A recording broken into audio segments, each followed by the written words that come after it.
Welcome back to Watchwolf Studio. What we've got for you today is Ambal Tournament by Brazilian designer Bernardo Bittencourt and his company Salt Ring Games. He's had the game in development for several years now and he's looking for funding to publish it through a Kickstarter launch in mid-September 2021. We'll put links in the description section below the video. Now, here's most of what you want to know in less than 2 minutes.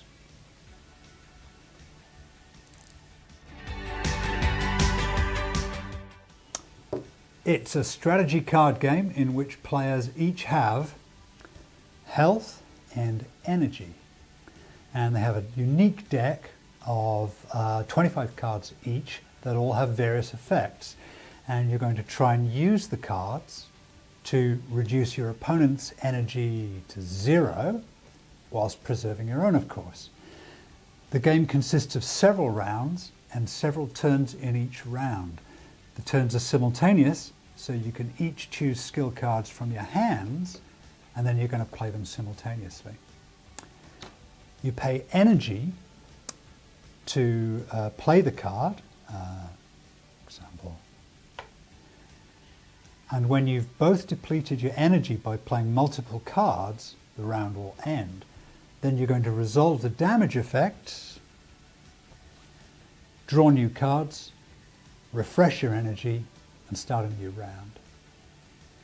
The game supports 2 players as a 1v1 or 4 players as a 2 versus 2. There are also different modes: regular, advanced and draft mode. It takes about 30 minutes to play a regular game, 40 for an advanced game, and up to an hour if you're drafting.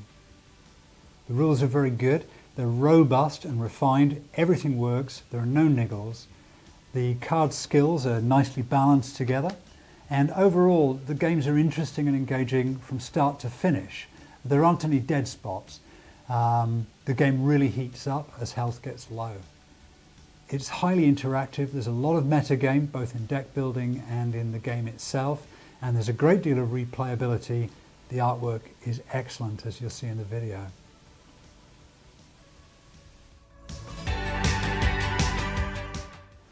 So what about some of the issues that might affect the Kickstarter launch? We've got no issues with the game itself, but we do think there's room for improvement in some of these components.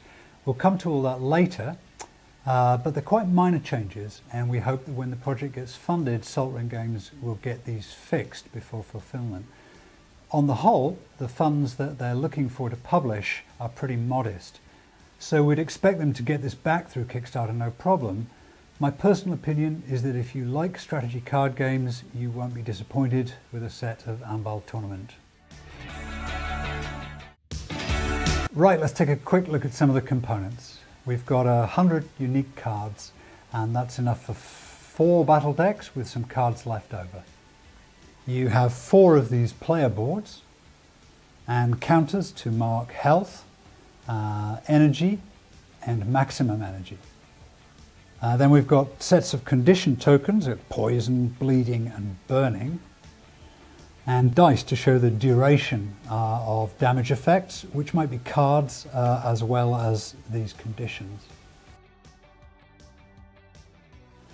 There are some variants in the game. In the basic version, players have a battle deck each built from the available cards, and they'll start with 60 life points. Then there's an advanced version in which players can also bring in cards from an extra library deck, what we'd call a sideboard in MTG, but there's a cost penalty from your maximum energy for doing that. Maybe this is the deepest game. It's a really, really interesting way to play the game.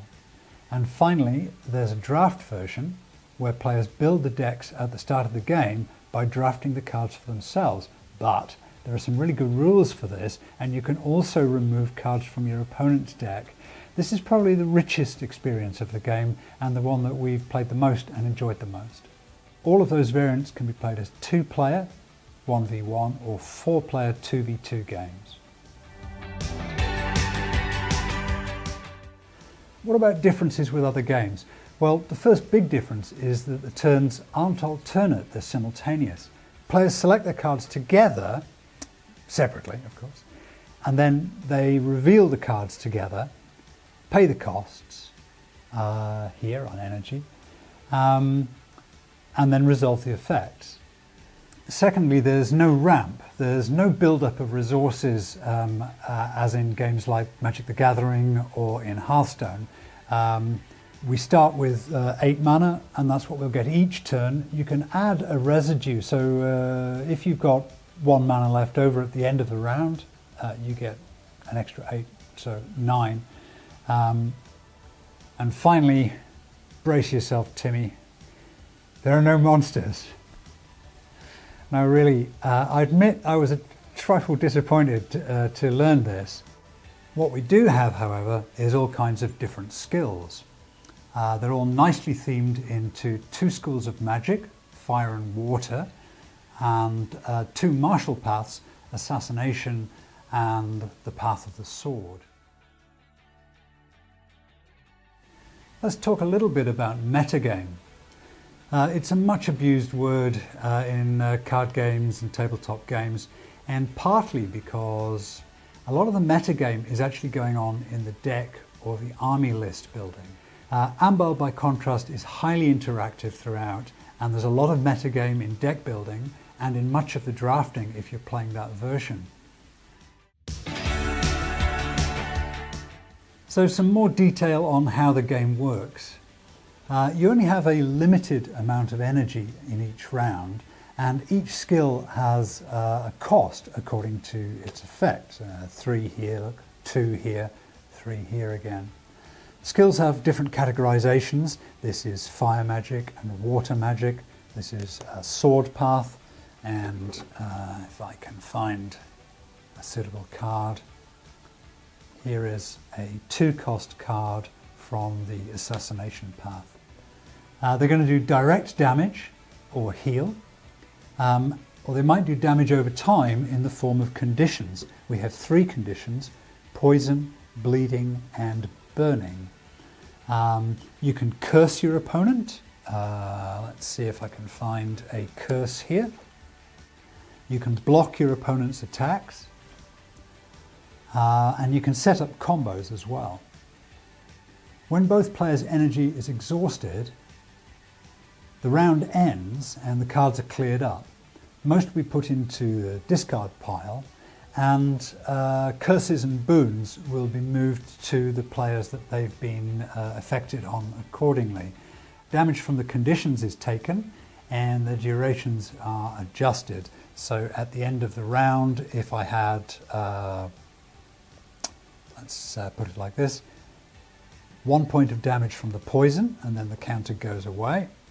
Let's see if I can mark that, look, down to 59. And then 3 points of damage for the burning, 1, 2, 3, and then I would tick that counter down like this. Then the energy would be refreshed. In this case, look, I've got 1 remaining, so I refresh, I get 9 energy for the next turn, and then we'll deal out up to 7 cards in your hand for the new round, and you start the next round. And then you're going to keep going like that until somebody's dead. As cards of different types build up in your discard pile, let's suppose we're seeing something like this, we will be gaining mastery, which is another keyword in the game. At this point you would have 4 mastery in fire magic and 3 mastery in sword magic, and this is going to in the sword path, and that provides certain advantages to cards where if you've got a certain degree of mastery you can get a discount on the card or get extra effects.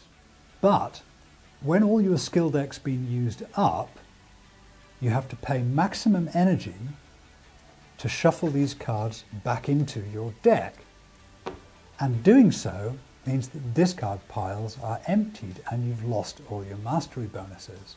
So as the game progresses, you have less maximum energy to work with, and you will continually reset your mastery in the schools, which is another really, really interesting mechanism.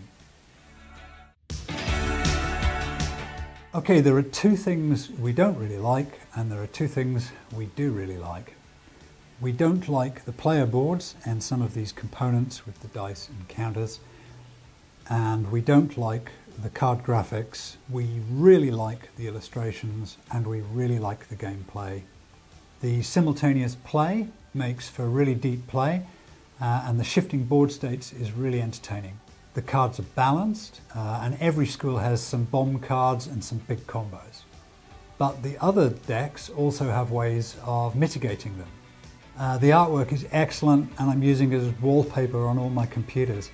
I'd like Salt Ring Games to work with a professional graphic designer to bring up this card design to the same standard as the illustrations. I want improved player boards and maybe spin down dice counters.